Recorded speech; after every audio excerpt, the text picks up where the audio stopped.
Quranic studies সূরা হুজরাত। সূরা হুজরাত নামকরণের কারণ, এই সূরার চতুর্থ আয়াতে হুজরাত শব্দ থেকে এই সূরার নামকরণ করা হয়েছে। সূরা হুজরাত কোন ধরনের সূরা? উত্তর হবে মাদানী সূরা। সূরা হুজরাতের আয়াত সংখ্যা 18টি। হুজরাত শব্দের অর্থ কক্ষ বা ঘর। সূরা হুজরাত কোরআনের 49তম সূরা। সূরা হুজরাতের প্রেক্ষাপটে কোন গোত্রের আলোকে রাসূল সাল্লাল্লাহু আলাইহি ওয়াসাল্লামকে ডাকাডাকি করেছিল? কোন গোত্রের লোকেরা? উত্তর হবে বনী তামিম। সূরা হুজরাতের মূল শিক্ষা হলো শিষ্টাচার এবং সামাজিক শৃঙ্খলা। বনু তামিম গোত্র সম্পর্কে কোন সাহাবীদের মতবিরোধ করেছিল? আবু বকর এবং হযরত উমর রাদিয়াল্লাহু আবু বকর এবং হযরত উমর রাদিয়াল্লাহু নবী করিম সাল্লাল্লাহু আলাইহি ওয়াসাল্লামের সম্মুখে মতবিরোধে লিপ্ত হওয়ার কারণ কি? তারা নবী করিম সাল্লাল্লাহু আলাইহি ওয়াসাল্লামের সম্মুখে আকরা ইবনে হাবিস ও কাকা ইবনে মাবাদকে আমির নিয়োগের ব্যাপারে বিতর্ক লিপ্ত হয়েছিল। লা তাকাদ্দামু শব্দের অর্থ হচ্ছে তোমরা অগ্রণী হইও না, তোমরা অগ্রগামী হইও না। লা তারফাউ তোমরা উঁচু করিও না।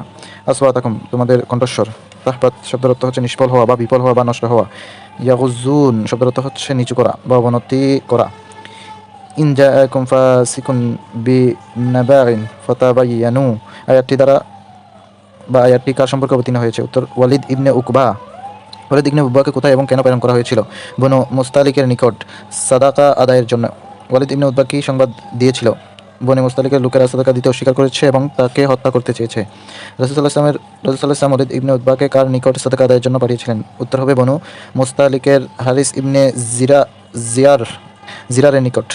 ইন্নাল্লাযীনা ইউনাদুনাকা মিন ওয়ারাইল হুজরাত এর প্রেক্ষাপট, একবার একদল লোক বনী তামিমের প্রতিনিধি দল জোহরের সময় নবী করিম সাল্লাল্লাহু আলাইহি ওয়াসাল্লামের নিকট আগমন করেছিল। তখন নবী করিম সাল্লাল্লাহু আলাইহি ওয়াসাল্লাম তার হুজরায় বিশ্রাম নিচ্ছিলেন।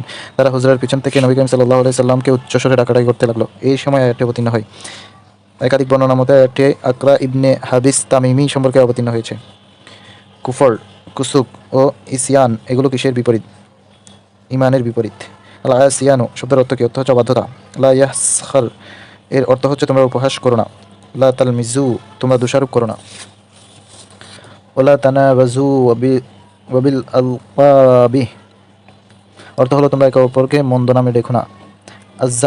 আজ্জান্নি শব্দের অর্থ হচ্ছে ধারণা করা বা অনুমান করা। লা তাজাসসু তোমরা অপরের গোপনীয় বিষয় অনুসন্ধান করো না। লা ইয়াগতাব অর্থ হচ্ছে পশ্চাতে মন নিন্দা করো না। গীবত কি? অনুপস্থিতিতে এমন কিছু কথা বলা বা যা শুনলে সে অপছন্দ করবে। গীবতকে মহান আল্লাহ তাআলা কিসের সাথে তুলনা করেছেন? মৃত ভাইয়ের গোশত ভক্ষণের সাথে। মহান আল্লাহ তাআলার নিকট অধিক মর্যাদা সম্পন্ন কে? অধিক ক্ষুধাবির এবং যে অধিক মুত্তাকি।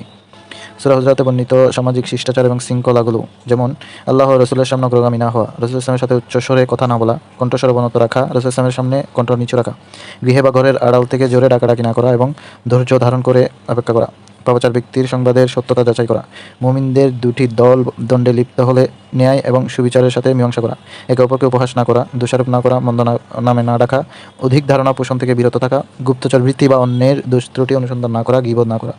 মুমিনদের সামাজিক শিষ্টাচার এবং আচার আচরণ শিক্ষা দিতেই সূরা হুজরাত নাজিল হয়েছে।